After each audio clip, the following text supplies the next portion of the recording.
on West Africa Democracy Radio. 94.9 FM Dakar.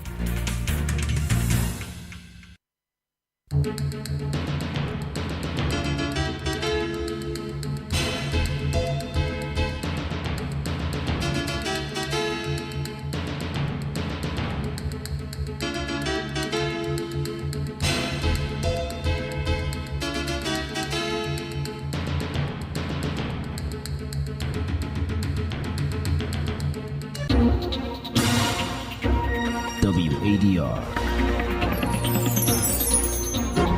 promoting dialogue.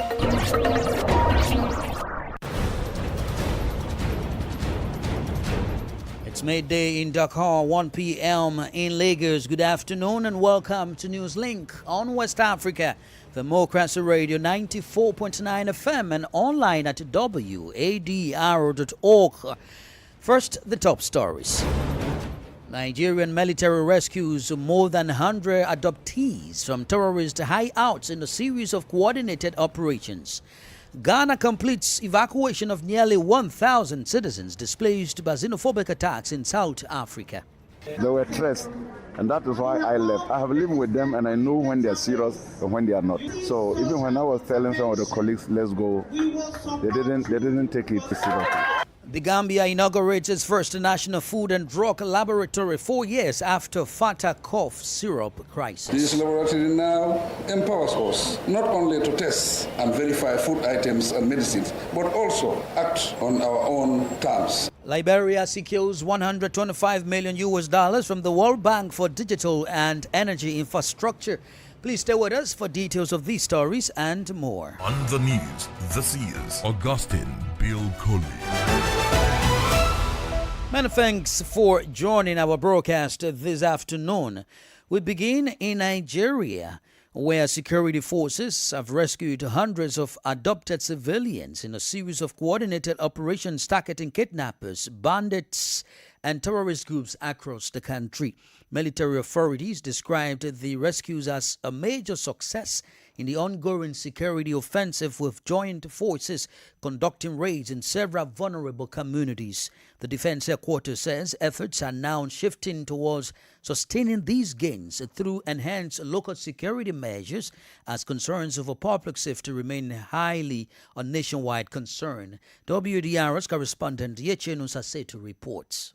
In Borno State, troops conducting operations against terrorist groups have rescued 360 women and children from a terrorist enclave during a major military operation. Meanwhile, security agencies have intensified efforts to rescue abducted pupils and teachers in Oyo State. The Nigerian Air Force has deployed surveillance aircraft to support search operations and improve intelligence gathering as authorities work to locate the victims. In another development, the family of former Minister Adebayo Adelabu has expressed gratitude to security agencies following the rescue of his sister and her twin children after their abduction. Elsewhere, the Katsina state government says efforts are ongoing to rescue the wife of a retired military general and other victims kidnapped by gunmen in the state.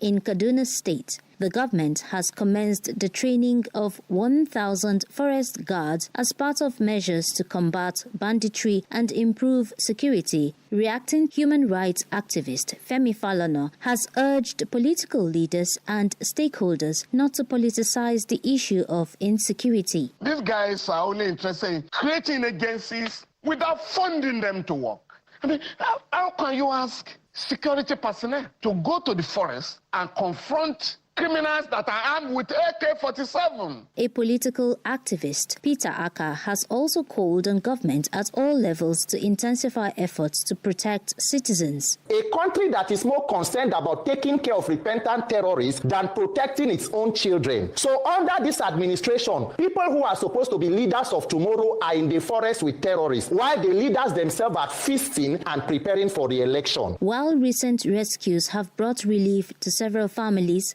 security experts say sustained military operations, intelligence sharing, and community participation remain critical to addressing the country's evolving security challenges. For WADR, Yechenu Sasitu in Abuja. Elsewhere in the Central Sahel region, the Malian armed forces executed a synchronized series of airstrikes targeting verified logistical bases and terrorist hideouts. The operation was carried out over the weekend through the establishment of tightly restricted military forest zones off limits to civilian access. Usma Omar tells us more. In a statement, the General Staff of the Armed Forces said several airstrikes were carried out over the weekend following surveillance and reconnaissance missions. In the Gao region and Doro, Malian military aircraft first targeted a hideout where, according to the army, about 20 armed fighters were present. Shortly afterwards, a truck carrying logistical supplies was identified and destroyed in the same area. The military also reported striking another position consisting of a tent and several motorcycles, some of which were equipped with weapons. Further west in the Kayes region, a major fallback base was located in the Sandere area. According to the statement, airstrikes on the site neutralized about 30 fighters and destroyed several means of transport used by armed groups. The operations reflect the authorities' determination to maintain an offensive presence on the ground. They come just days after the government strengthened its security measures. Under a ministerial order, nearly 40 forests across the country have been designated as military interest zones, including the Ouagadougou forest near the Mauritanian border. Access to these areas has now been prohibited for civilians. Authorities say the forests are regularly used by armed groups as hideouts, assembly points, and transit corridors. Within these zones, the military plans to enhance its surveillance and intervention capabilities to restrict the movement of fighters and strengthen control on the territory. That's Usma Omar with that report. Let's now focus on major updates about the safety and repatriation of West African citizens abroad. For that, we take you to Ghana as the government has completed the emergency evacuation of nearly 1,000 of its nationals who were heavily affected by the recent wave of xenophobic violence in South Africa. The final batch of 342 evacuees touched down in Accra on Sunday, bringing the total number of airlifted returnees to 979 persons. State officials assured the traumatized citizens of immediate integration packages and socio-economic support to help them rebuild their lives. Nadia tells us more. The last group of Ghanaian nationals evacuated from South Africa have arrived safely in Accra, marking the end of a three-phase government rescue operation. The 342 returnees touched down at the Accra International Airport on Sunday afternoon, joining 637 others who arrived in two earlier batches over the past week. Some of the returnees recounted their experiences. They were stressed, and that is why I left. I have lived with them and I know when they are serious and when they are not. So even when I was telling some of the colleagues, let's go, they didn't take it seriously. Got to a time because of the introduction of this xenophobic activity. In fact, I was not feeling comfortable on the field. Why? Because my fellow colleagues, South Africans, were maltreated us. Government officials led by Deputy Minister for Foreign Affairs James Achekweson and Deputy Chief of Staff Nanoye Bampuado were at the airport to welcome the returnees, many of whom expressed relief and gratitude after fleeing xenophobic violence in parts of South Africa. Addressing the evacuees, Mr. Kwesen described the attacks as regrettable and urged Ghanaians not to allow the incidents to define relations between Africans. I want to believe that this is an isolated case. Even though it has happened before, I strongly believe that South Africa will come around and be part of the African community. Meanwhile, Deputy Chief of Staff Nanoye Bampuado has announced a package of social interventions including access to jobs aimed at helping the evacuees settle back home. The evacuation exercise was ordered by President John Dramani Mahama following reports of renewed xenophobic attacks targeting Africans in South Africa. Government says all 979 returnees have now been registered and will be monitored through a reintegration program designed to support their transition back into life in Ghana. For WDR, Nadidi Tete, Accra. More stories coming up on West Africa Democracy Radio. Newslink continues. Let's now bring you details on the fight against drug trafficking. A new investigation has revealed West Africa's expanding role in the global cocaine trade, with Sierra Leone emerging as a major transit hub for shipments bound for Europe. The report, published this Monday by the NGO Global Initiative Against Transnational Organized Crime, says Sierra Leone has become a key link in trafficking route that was previously poorly understood. Its finding came after a record-breaking drug seizure in early May this year, when authorities intercepted a cargo ship that had departed from Sierra Leone carrying more than 30 tons of cocaine. Imo Edit explains the details. The study of the Global Initiative Against Transnational Organized Crime provides new insight into how cocaine is trafficked from West Africa onward to European markets. According to the investigation, traffickers are increasingly using Sierra Leone as a storage point before shipping cocaine to Europe aboard small cargo vessels. Researchers say this method is becoming more common. The report cites data from the European Center for Maritime Analysis and Operations, showing that the average size of cocaine shipments seized along West African routes more than doubled between 2024 and 2025.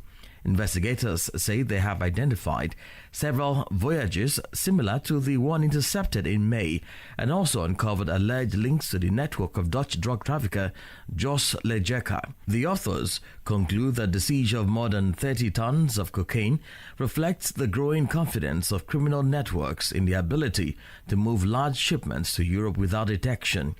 They warn that the record hold may represent only a small fraction of the cocaine currently being trafficked through the region. Imo edified that report. Similarly, in Niger, judicial and anti-narcotic authorities publicly destroyed several hundred kilograms of high-grade cocaine. The massive haul of narcotics was recently intercepted during intelligence-led intersection operations across the border regions of Zinda and Gaia. Deborah Amour completes the story. The illicit drugs were burned at the Central Livestock Laboratory in Niamey in the presence of administrative, judicial, and security officials. A total of 280 bricks of cocaine weighing more than 319 kilograms were destroyed after being seized in the regions of Zinder and Gaia. Mai Musa El Haj Basir, president of the Drug Control Coordination Commission, says they remain proactive in tracking illegal drugs in the country. In accordance with the investigation orders from the First Cabinet and in accordance with its specific ruling, this involves the destruction of this quantity of seized drugs on one hand, and on the other hand, the taking of a prior sample for testing before the actual destruction takes place. In recent months, Niger's defense and security forces have intensified drug seizures across the country, particularly in regions such as Zinder, Maradi, and Gaia. At the end of May, 8 members of a drug trafficking network, all Nigerian nationals, were arrested in the Zinder region with thousands of ecstasy tablets. Located between the Maghreb and countries in sub-Saharan Africa, Niger occupies a strategic position that has made it a major transit route for illicit drugs destined for Europe. A report from the Army correspondent Yakuba Habibulai, presented by Deborah Amour. The Gambia's Ministry of Health has officially inaugurated the country's first national food and drug quality control laboratory. It's a milestone facility aimed at eliminating reliance on expensive foreign testing centers and preventing substandard pharmaceutical products from entering the market.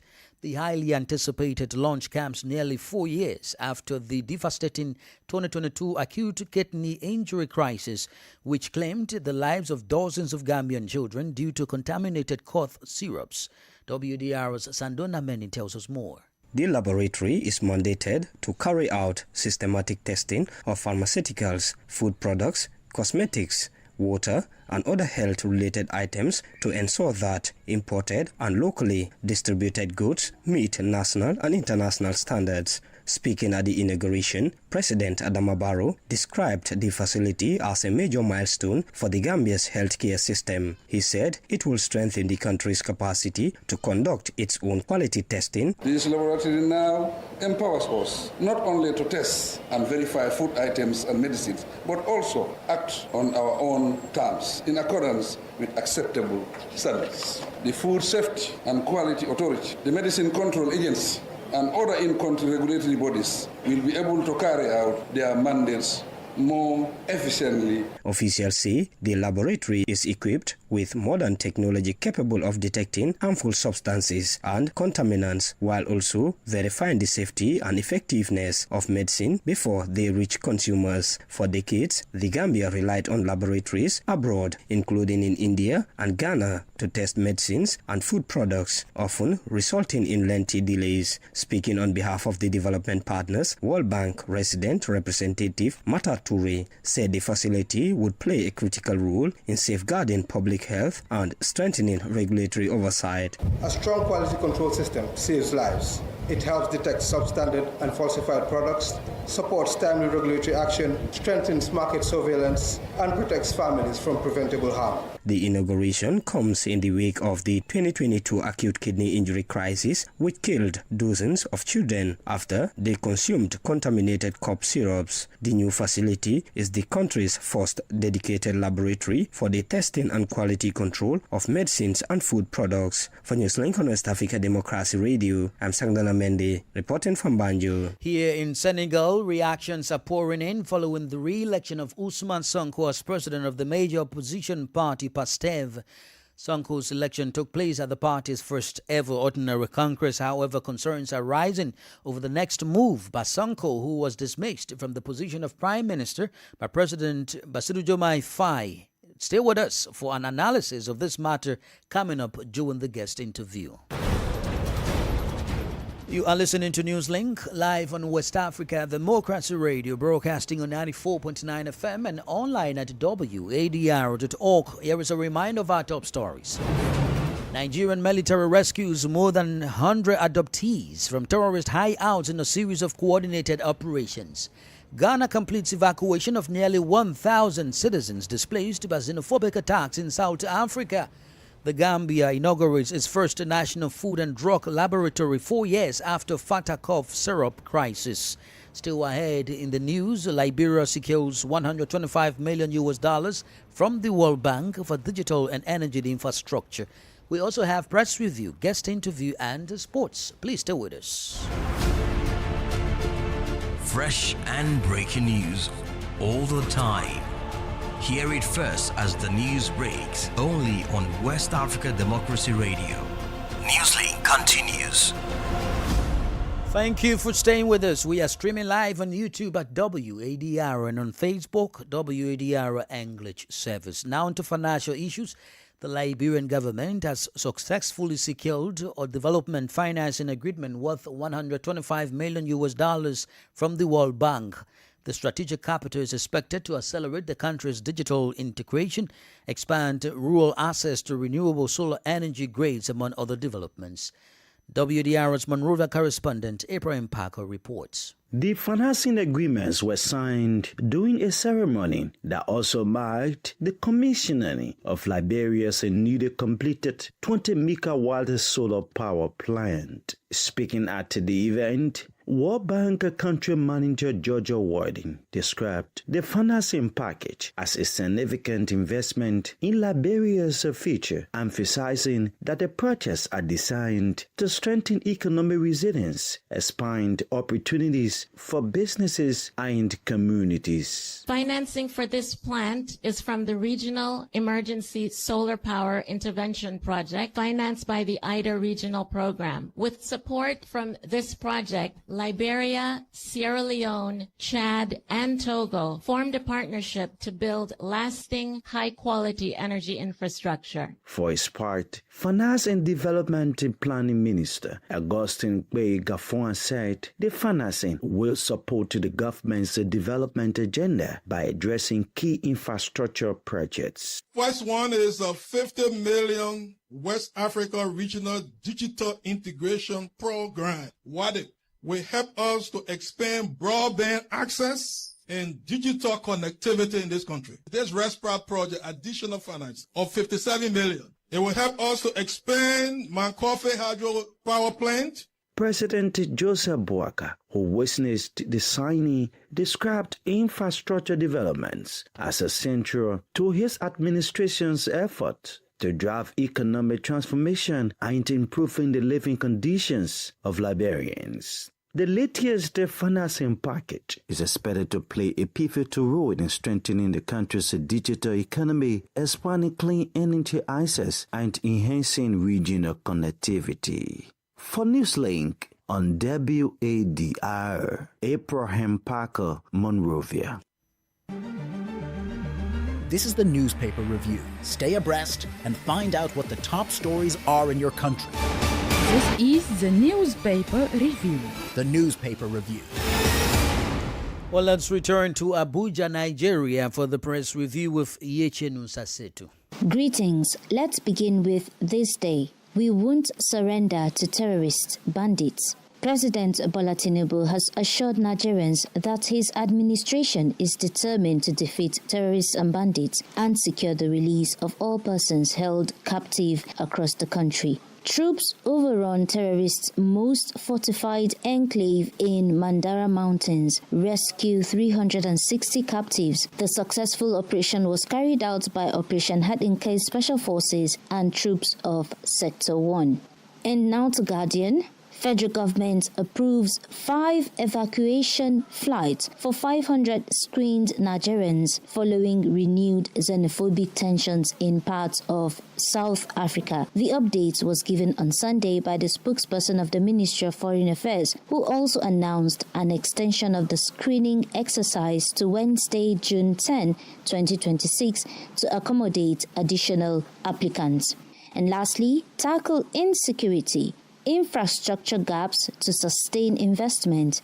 Experts tell federal government as Nigeria attracts $10.37 billion in capital importation in the first quarter of 2026. And that's it on Press Review. Back to you in the studio. That's Yechenu Sasetu with the press review from Abuja. Politics, analysis on major news, social matters, and all. This is A Guest. The guest interview focuses on the re-election of Ousmane Sonko as president of the major opposition party PASTEF in Senegal. This party's election as head of PASTEF, concerns are rising over his next move after he was dismissed from the position of prime minister by the president, Bassirou Diomaye Faye, and his subsequent election as president of the National Assembly. Sonko still faces legal challenge by some opposition MPs who term his reinstatement as unconstitutional. Our guest is Amadou Kamara Gueye, a Senegalese political analyst who provides analysis of this growing political situation. So it is something unprecedented in Senegal, because it never happened. Diomaye is a president elected by default. It was not Diomaye who was chosen, it was Sonko who was chosen. But unfortunately, Sonko couldn't run. That's why he decided to put Diomaye as his candidate. And after we have seen what happened, I think they have many divergences in terms of how to solve the economic crisis, because Ousmane Sonko think that we do not need to get another loan. We don't need to discuss with IMF. And Diomaye and some of his allies think that the way that Senegal only can solve this problem is to be in contact with IMF. So this is a great difference that the two people have. So before 2029, I think there is an election in 2027. It is a local election. It will be the real test. This local election is scheduled for January 2027. And yesterday, when we were watching the Ousmane Sonko meeting in Diamniadio, he even asked President Diomaye to sign the decree for the local election. It means that they are ready to go to election. And he asked Diomaye, if you are ready, sign this decree. And it will be the first challenge between the two farmer brothers. Do you foresee any undermining posture by Usman Sonko towards Jomai Faye's government in the next few years before we head to a major election? No, I don't think that. And Usman Sonko had already clarified that PASTEF is a ruling party and PASTEF is the opposition party. Because we haven't seen any member of PASTEF in the government. There is no minister. All the ministers who decided to stay in the government have been kicked out from PASTEF party. Like Musa Bala Fofana, like Yankoba Jeme. All of them today are no more member of PASTEF party, so it is clear they cross a red line because Sonko explained it when he was discussing with Jomai. Jomai proposed him 7 ministers, and for him, it's not normal as a ruling party to have 7 ministers out of 30 in the government. But also, there are also some positions, some high-ranking positions that we can see is led by some member of PASTEF. I can quote the CEO of the port of Dakar, Wali Jules Boyan, which is a collaborator, one of the nearest collaborators of Sonko. Sadi Lukaita, all of them are still in the government, even if they are not minister, but they are running a very high position in the government. This means that PASTEF is both the ruling party and also the opposition. It is something unprecedented. We have some opposition lawmakers at the parliament who have filed complaint with the Constitutional Council against Sonko's reinstatement as an MP. It also comes at a time when Sonko has a legal battle of libel against him at the High Court. What do you think will happen as these complaints are still on the neck of Sonko, who could be a potential candidate for 2029 presidential election against his longtime friend, President Bassirou Diomaye Faye? Very difficult for me to predict what will happen. What is clear is that Usman Sonko didn't dismiss as an MP. He decided to suspend his mandate of MP and get it back. And that was after he was elected as the president of the National Assembly. He is now an elector, and if he's an elector, he can run for election. Amadou Kamara Gay is a Senegalese political analyst. And in sports, Senegal head to the FIFA World Cup 2026 as one of Africa's strongest contenders, with the Lions of Teranga aiming to build on a proud recent history at the global finals. The West Africans have become one of the continent's most consistent teams over the last 2 decades, reaching the World Cup quarterfinals on debut in 2002 and again making an impact on their return to the tournament in 2018 and 2022. They have a host of players plying their trade in top leagues in Europe and have a flair about them that makes the side attractive to watch. Head coach Pape Thiaw leads Senegal into the tournament after taking over from long-serving coach Aliou Cissé in 2024. A former Senegal international, Thiaw was part of the country's 2002 FIFA World Cup squad that reached the quarterfinals and understands the significance of the competition for the nation. He has built on the foundation led by Cissé while adding his own ideas to a side packed with European-based talent and major tournament experience. His task now is to take a talented generation deep into the World Cup knockout stages. And that's the latest in the world of sports. With that, we've come to the end of this edition of Newslink on West Africa Democracy Radio, 94.9 FM, Dakar, Senegal, and online at wadr.org. Thank you for listening. Many thanks to Ismaila Kamara and Joacino Capagomis for the technical support. Do interact with us via our social media platforms, including X, Instagram, and Facebook at WADR English. I am Augustine Curley. Good afternoon. We thank you for listening to Newslink in Nigeria on Love FM Abuja and Darling FM Owerri.